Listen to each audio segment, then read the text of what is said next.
The U.S. is pulling out of the UN's cultural organization UNESCO, accusing it of anti-Israel bias. The agency is known for designating World Heritage Sites such as Syria's Palmyra and the U.S. Grand Canyon. The State Department said it was also concerned about mounting financial arrears at UNESCO and said the agency needed to be reformed. UNESCO head Irina Bokova said the withdrawal was a matter of profound regret. She admitted, however, that politicization had taken its toll on the organization in recent years. The withdrawal represented a loss to the UN family and to multilateralism, Ms. Bokova added. It will become effective at the end of December 2018. Until then, the U.S. will remain a full member.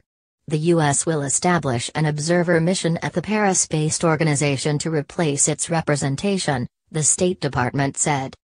An easy target. By Jonathan Marcus, BBC diplomatic correspondent. UNESCO is an easy target for Mr. Trump. It is a multilateral body with educational and developmental goals like promoting sex education, literacy, and equality for women.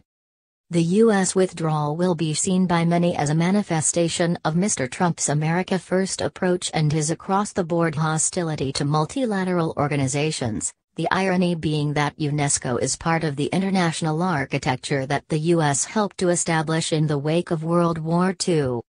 But it is the organization's perceived anti-Israel bias that is the fundamental issue here.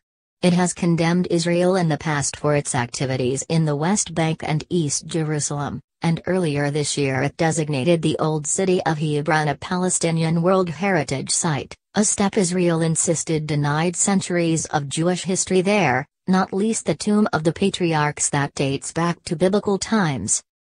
The decision follows a string of UNESCO decisions that have drawn criticism from the US and Israel. In 2011, the U.S. cut much of its funding to the agency in protest at its decision to grant full membership to the Palestinians. And last year, Israel suspended cooperation with UNESCO after the agency adopted a controversial resolution which made no reference to Jewish ties to a key holy site in Jerusalem. The resolution also criticized Israel's activities at holy places in Jerusalem and the occupied West Bank.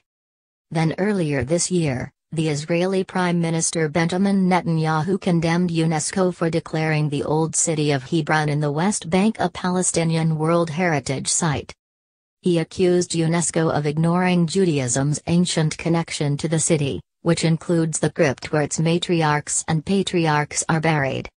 The U.S. withdrawal is also motivated by a desire to save money, Foreign Policy magazine reported. The U.S. currently provides $80 million, £60 million, a year to the organization. U.S. President Donald Trump has criticized what he sees as a disproportionate contribution by the U.S. to UN institutions. The U.S. funds 22% of the UN's regular budget and 28% of UN peacekeeping. The U.S. was a founding member of UNESCO. The Reagan administration withdrew from the organization in 1984, accusing the agency of corruption and its ideological bias towards the then Soviet Union, but rejoined in 2002. UNESCO is in the process of choosing a new leader, with Qatari and French former ministers Hamid bin Abdulaziz Al Qawari and Audrey Aslay neck and neck in the contest to replace Ms. Bokova.